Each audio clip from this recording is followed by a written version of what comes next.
Bueno, muy buenas tardes. Nuevamente, igual es un gusto poder compartir esta tarde con una charla importante de la que vamos a hablar de sepsis y choque séptico y agradecer a la Universidad Siglo XX por la invitación para poder ser parte de este diplomado que en futuro pues vamos a estar cursando, que todos ustedes van a estar cursando, deseándose que sea así. En relación a la sepsis y el choque séptico, esta es una patología muy manejada dentro de nuestro medio, pero sin embargo es de difícil reconocimiento. Ya dentro de las unidades de terapia intensiva, yo soy especialista en terapia intensiva, entonces por eso es que hago hincapié justamente al manejo inicial que se debería dar de sepsis y choque séptico hoy por hoy. ¿Por qué será tan importante tener este manejo por el impacto que tiene la sepsis en América Latina? Se dice que la mortalidad por sepsis ocupa casi hasta el 50% de todos los pacientes que son diagnosticados con esta patología.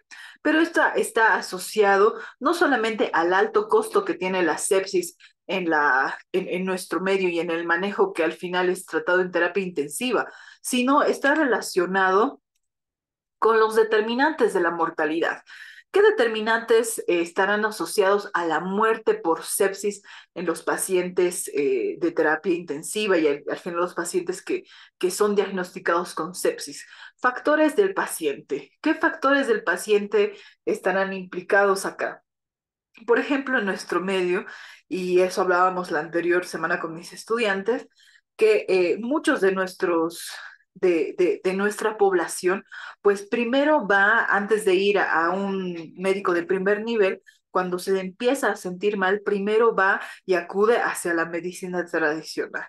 Después de ello, recién cuando ya la medicina tradicional no ha tenido o no ha ofrecido una solución, es que recién pasan a primer nivel y así van escalando hasta llegar a tercer nivel. Entonces son los factores del paciente que también condicionan que haya mayor mortalidad asociada a este cuadro y propios de la enfermedad. Propios de la enfermedad, ¿por qué?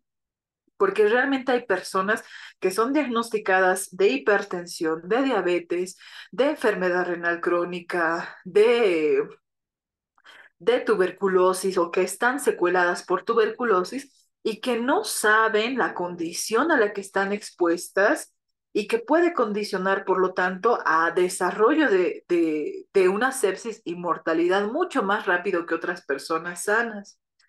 Los factores organizacionales de la institución y los relacionados a regiones geopolíticas ya no dependen del paciente ni de la enfermedad, sino de quién dependen. De cada institución, depende de organizaciones gubernamentales que en este caso, pues, ¿qué es lo que va a pasar? No ofrecen lo que necesita el paciente para ser tratado de forma inmediata.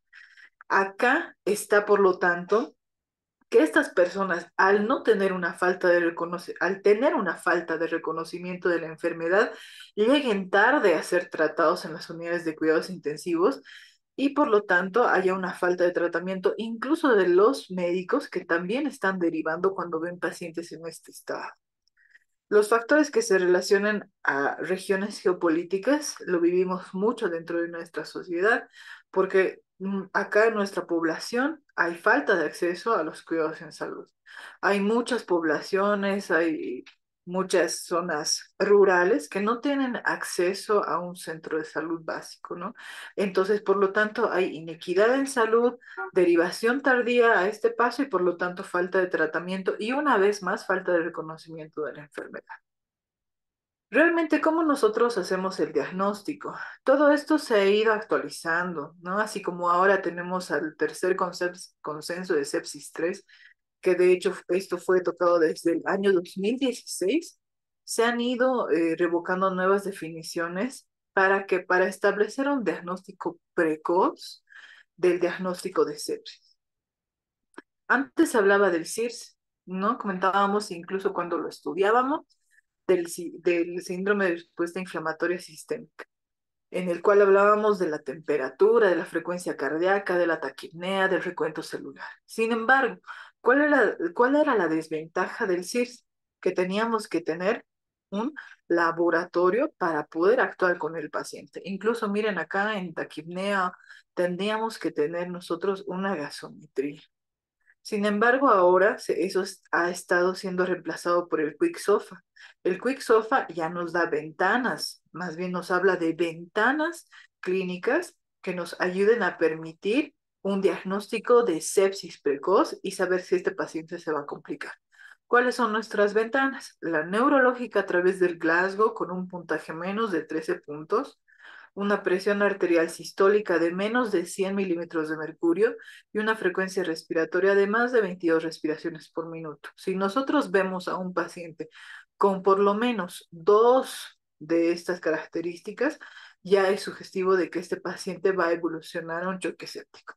Entonces, tenemos que saber, pues, para ello, que cuando nosotros hacemos el quick SOFA, este que acabamos de ver inicialmente, luego tenemos que hacer nosotros el SOFA. Ya esta escala de SOFA, pues ya la dejamos cuando el paciente está establecido en el hospital. ¿Por qué? Porque acá nosotros tenemos que tener eh, ya elaborados los laboratorios para poder establecer un determinado puntaje y determinar el grado de mortalidad que puede tener nuestro paciente. La escala de SOFA, por sus siglas en inglés, de Sepsis Related Organ Failure Assessment, evaluación de falla multiorgánica relacionada a la sepsis, nos toca 6 importantes sistemas. El sistema nervioso central a través de la escala de Glasgow, y mientras más va disminuyendo, pues el puntaje es más alto. A nivel renal, igual con la creatinina, que ustedes pueden ver, mientras más alto es el valor de la creatinina, es un puntaje más alto. A nivel hepático con la bilirrubina, a nivel de la coagulación con las plaquetas, a nivel respiratorio con el cociente de la PaFio2, mientras menos sea este es más puntaje. ¿Por qué? Porque requiere soporte ventilatorio. Y a nivel cardiovascular con la presión arterial media y el uso de drogas vasoactivas. Se dice que nuestro paciente cuando tiene elevación o incluso ya por lo menos más de dos de estos, de dos compromiso de dos grandes sistemas, pues la evolución va a ser muy tórpida y aumenta el riesgo de mortalidad. En relación al SOFA, se dice que un paciente que tiene 25 puntos establecidos, por lo tanto tiene el riesgo de 90% de fallecimiento. Ahora, realmente se dice, ¿deberíamos olvidarnos del CIRS o deberíamos quedarnos con el Quick SOFA? Siempre es mejor usar los dos criterios, ¿ya? El Quick SOFA es una ventana clínica que nos va a ayudar a un diagnóstico muy rápido.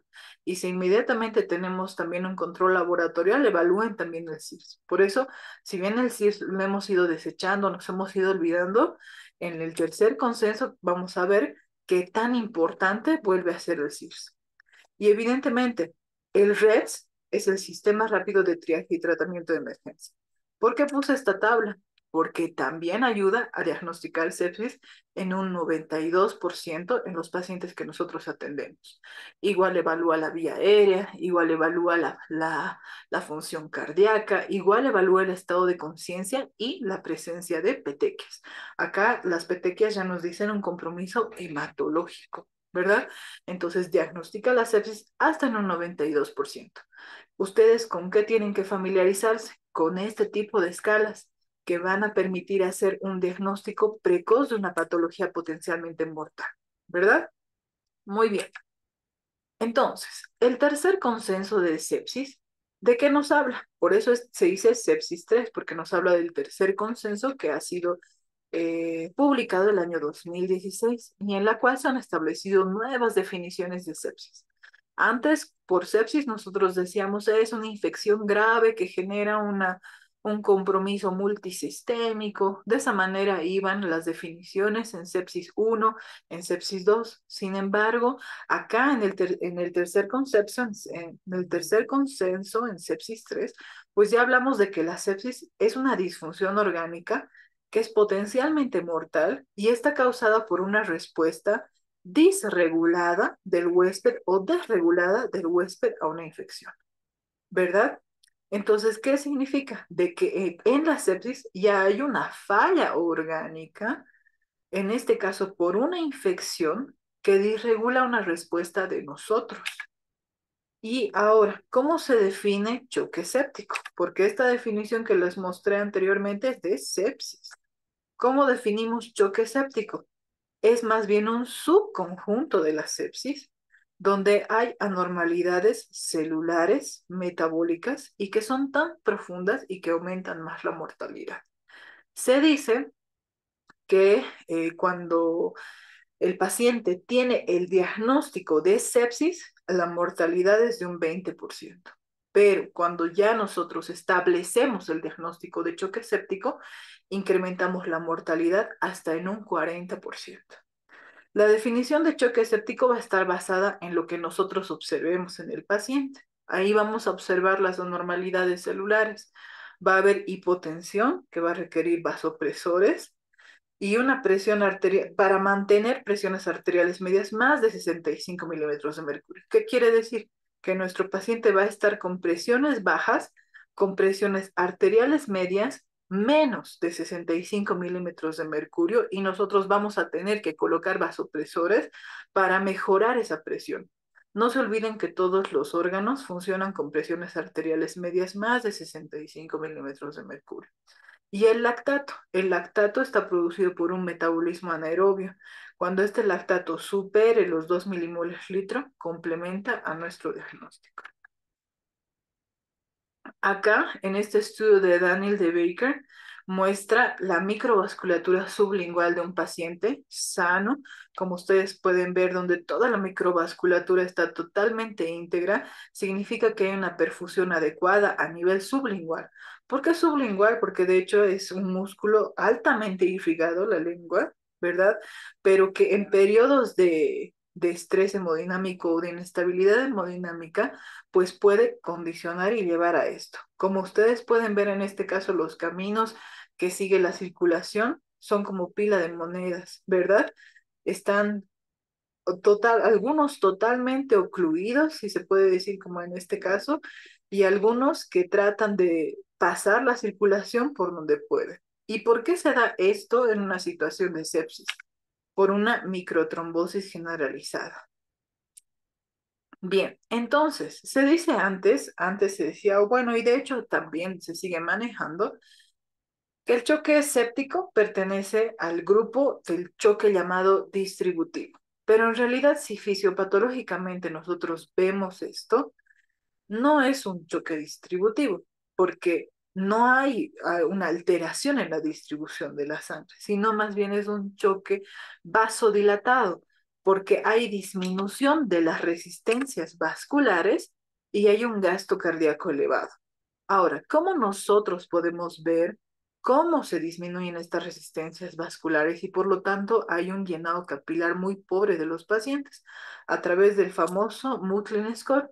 Este score permite ver el grado de llenado capilar que pueden tener los pacientes a la altura de la rodilla. Como ustedes pueden ver, tiene 5 grados. Y se puede ver así esta lividez en la pierna, por ejemplo, cuando el Mutlin Score grado 1 abarca un área de una moneda y se circunscribe solamente a la rodilla.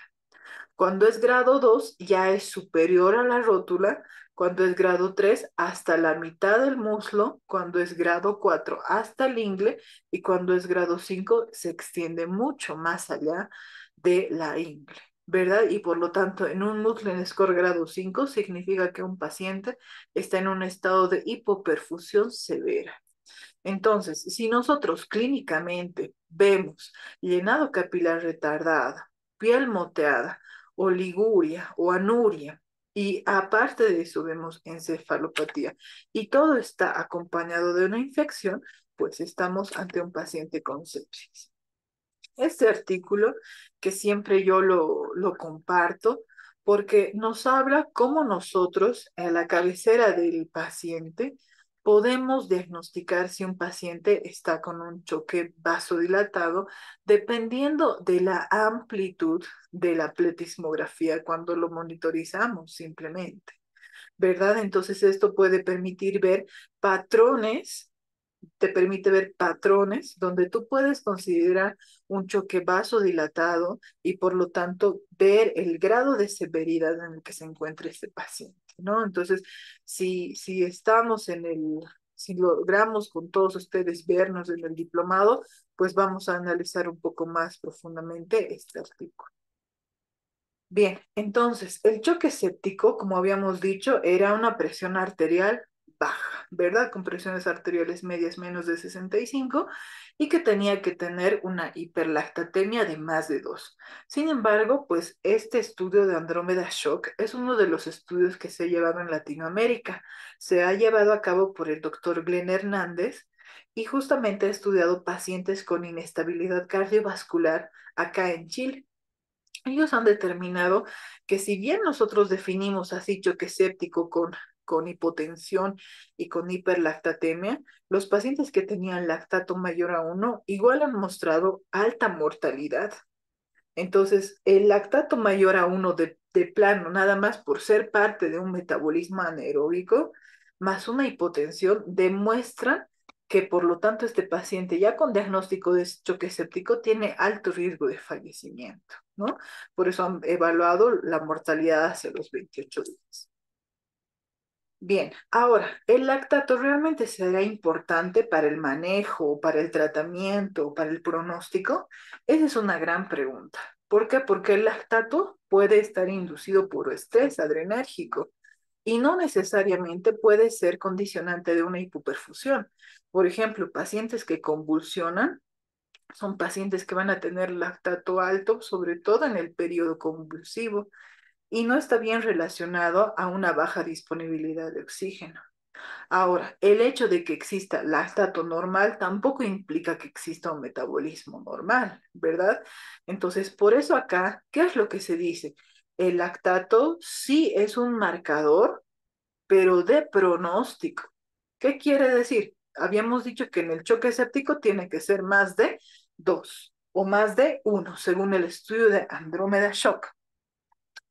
Pero mientras más alto esté, significa que el riesgo de fallecimiento de ese paciente es más alto también, su riesgo, ¿verdad? Entonces, ustedes acuérdense, el lactato es un marcador pronóstico más que un marcador de reanimación.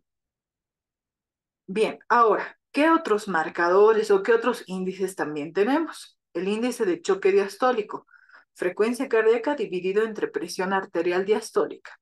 Todo puntaje que sea mayor a 2 establece que el paciente tiene mayor mortalidad. Bien, entonces ya hemos visto en este momento cómo nosotros podemos eh, diagnosticar inicialmente con el Quick SOFA. Luego hemos hablado de las definiciones y hemos hablado de los marcadores, ¿verdad? Del lactato. Pero sin embargo, así como nosotros tenemos marcadores, ya definiciones establecidos, tenemos que saber qué vamos a hacer con el paciente cuando esté delante de nosotros, ¿verdad? Pero ya lo tenemos diagnosticado. Vamos a darle fluidoterapia, vasopresores, inotrópicos. Realmente no vamos a hacer eso, ¿verdad? ¿Por qué? Porque tenemos que tratar la infección de forma inmediata. La infección es lo que está generando la disfunción orgánica, ¿se acuerdan? Entonces tenemos que tratar esto de forma inmediata.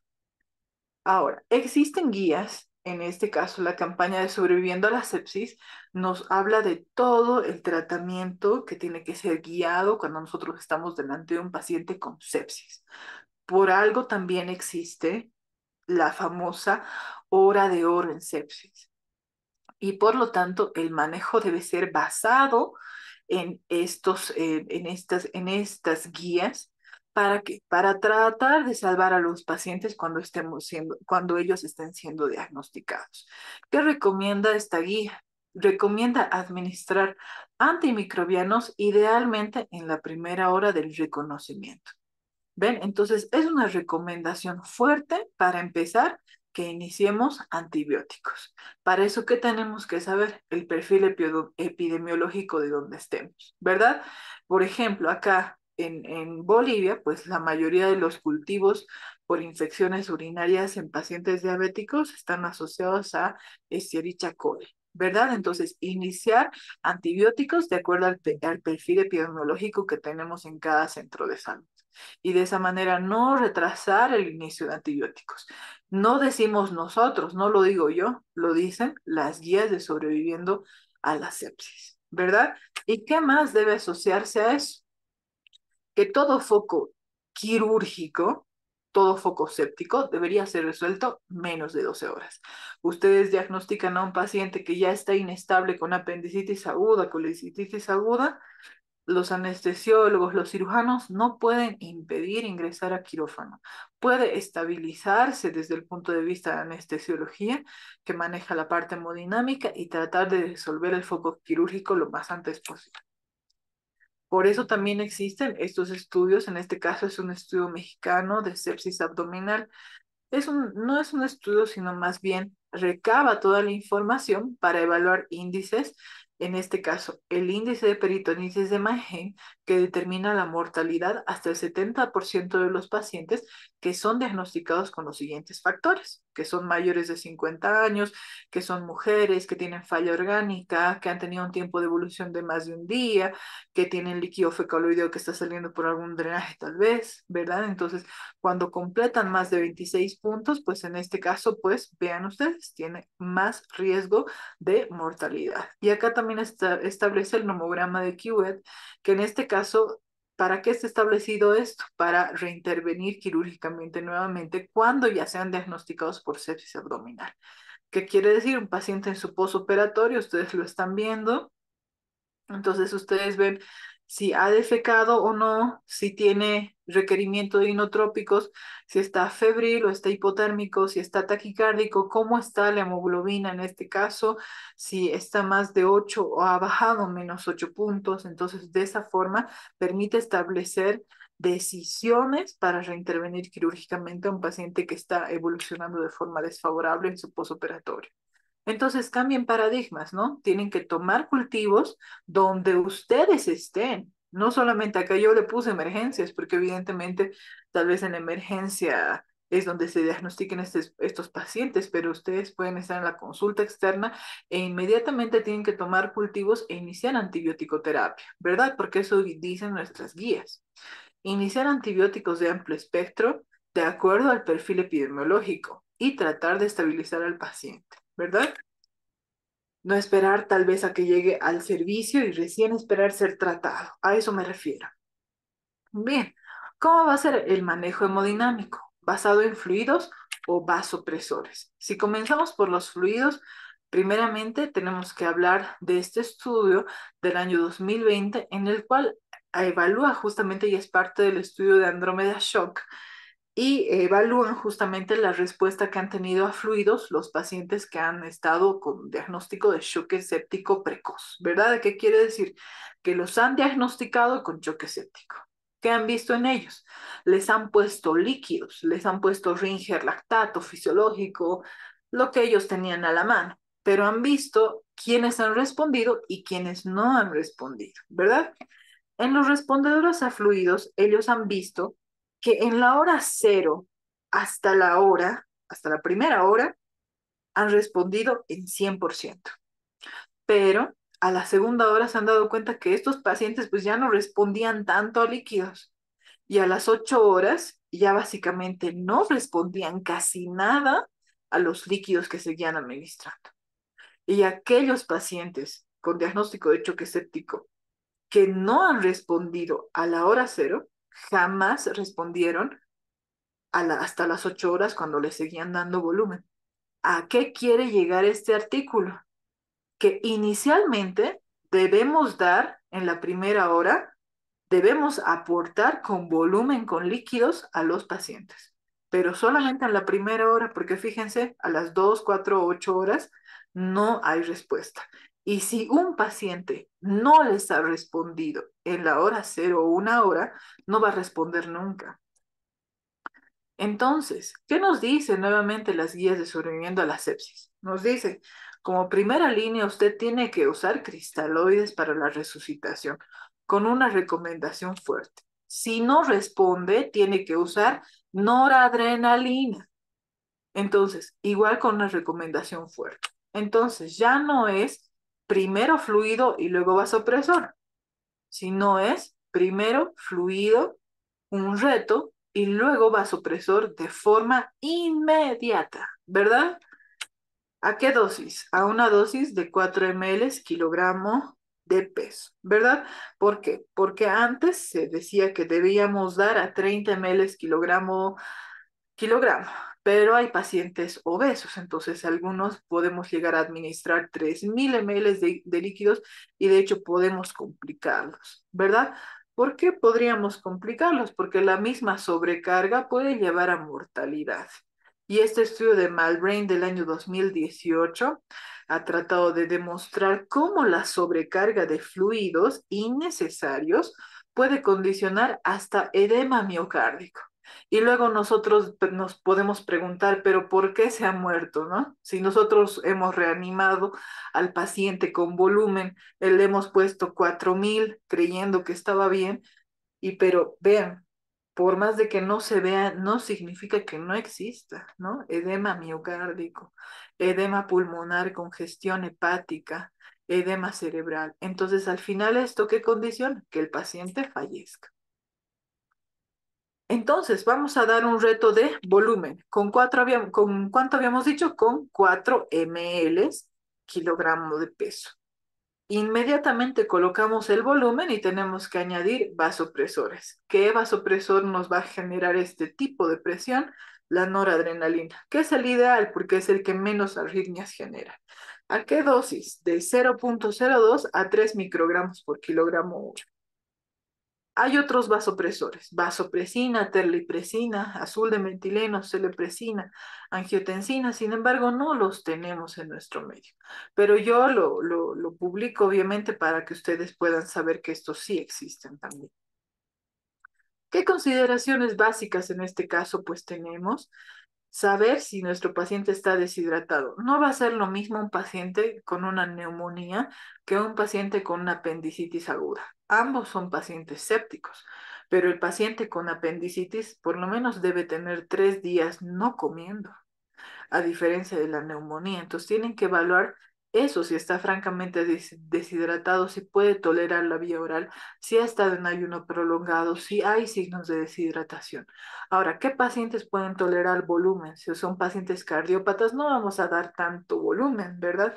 ¿Por qué? Porque su corazón va a inducir insuficiencia cardíaca, enfermedad renal crónica, en este caso no, porque tal vez están en hemodiálisis, edema pulmonar, porque puede conducir a que terminemos intubándolos o siendo mayores a un viejito o una viejita de 95 años, 91, no vamos a colocar 3.000 de líquidos, ¿verdad? Por la misma razón.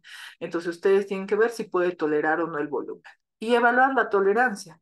¿Cómo? Ver si responden a los retos de líquidos y la presión venosa central. Cuando ustedes puedan tener acceso a medir la presión venosa central, ustedes tienen que saber que lo normal es de 10 más menos 2 centímetros de agua, ¿verdad? O podemos transformarlo a 0,6 milímetros de mercurio. ¿Qué significa? Que cuando se encuentre dentro de esos parámetros, el paciente ha respondido bien al volumen que ustedes han dado y está yendo con un tratamiento óptimo. Ahora, tienen que ver si el paciente puede tomar alimentos o puede tomar líquidos, por lo tanto, usen siempre la vía oral y vean la tolerancia de los pacientes. Obviamente no los obligan, pero siempre es mejor la vía oral. Bien, entonces acá recalco nuevamente porque este ya lo hemos visto, entonces recalco aquí en la nota, ¿no? Si no mejora a su paciente con carga, no insista, ¿ya? Y por lo tanto continúe con vasopresores para mejorar las presiones arteriales. Este estudio ya nos habla, así como estamos hablando de la reanimación con líquidos, tenemos que ver si los pacientes nos van a responder al líquido, ¿verdad? Ese estudio francés, nos ha hablado de 40 pacientes que estaban inestables hemodinámicamente. ¿Qué hicieron con ellos? Les midieron el llenado capilar en la rodilla. Evaluaron el llenado capilar y en 30 de ellos dijeron, tienen llenado capilar de 8 segundos. Les colocaron luego en Trendelenburg y volvieron a medir, después de 15 minutos en Trendelenburg, los pacientes volvieron a medir el llenado capilar. Y resulta que muchos de ellos, el llenado capilar bajó de 8 a 4. ¿Qué va a significar eso? Que la mayoría de estos pacientes en quienes ha disminuido el llenado capilar son pacientes potencialmente respondedores a retos de volumen. Entonces, de ahí es donde nace esto. La reanimación dirigida por perfusión periférica puede resultar en menor mortalidad. Es decir, que ya no nos estamos guiando por nada más que el llenado capilar. Y no así una reanimación dirigida por lactato. ¿Por qué? Porque habíamos dicho que el lactato era un marcador pronóstico, no un marcador de reanimación. Entonces, ustedes miden el llenado capilar y determinan la cantidad de volumen que puede recibir esta paciente. ¿Por qué? Porque van a saber que va a responder a volumen. Pero dirigida por lactato, ustedes ya saben, mientras más alto esté el lactato, mayor mortalidad. ¿Qué soluciones van a usar? ¿Cuál de estas será la efectiva? Se han retirado los almidones, ¿verdad? Porque han condicionado mayor mortalidad y se retiraron hace muchos años. Pero también ha sido satanizada la solución fisiológica. La pobre solución fisiológica ha sido desechada de su uso porque se creía que condicionaba a falla renal. ¿Por qué? Por hipercloremia. Y se decía que esta hipercloremia venía y generaba vasoconstricción de la arteria aferente. Generaba vasoconstricción y por lo tanto inducía a que los pacientes tengan falla renal aguda al darle solución fisiológica. Pero es algo que no se ha demostrado, ¿no? Ni siquiera estadísticamente. Entonces, por lo tanto, ¿qué soluciones ustedes van a usar? ¿Realmente qué usarán? La que tengan a la mano, la que tengan a la mano en las zonas rurales, en sus consultorios, la que tengan a la mano. ¿Pero qué? Cuando lleguen o cuando refieran o cuando transfieran, ustedes tienen que solicitar electrolitos para tratar de mantener electrolitos séricos normales. La que tengan a la mano y mantengan electrolitos séricos normales. Esteroides, van a utilizar hidrocortisona, van a utilizar corticoides. Sí, ¿por qué?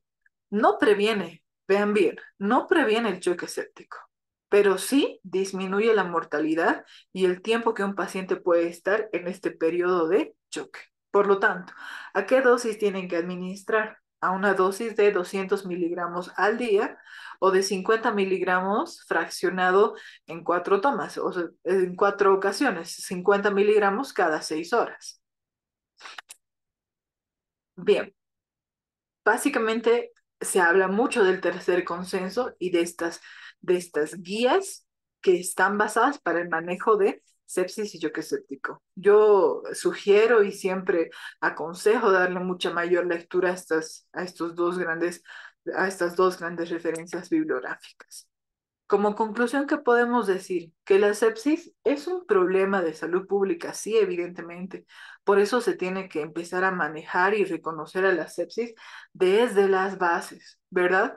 No se olviden del CIRS. Cuando tengan un laboratorio, sí, evalúen inmediatamente el CIRS más el Quicksilver.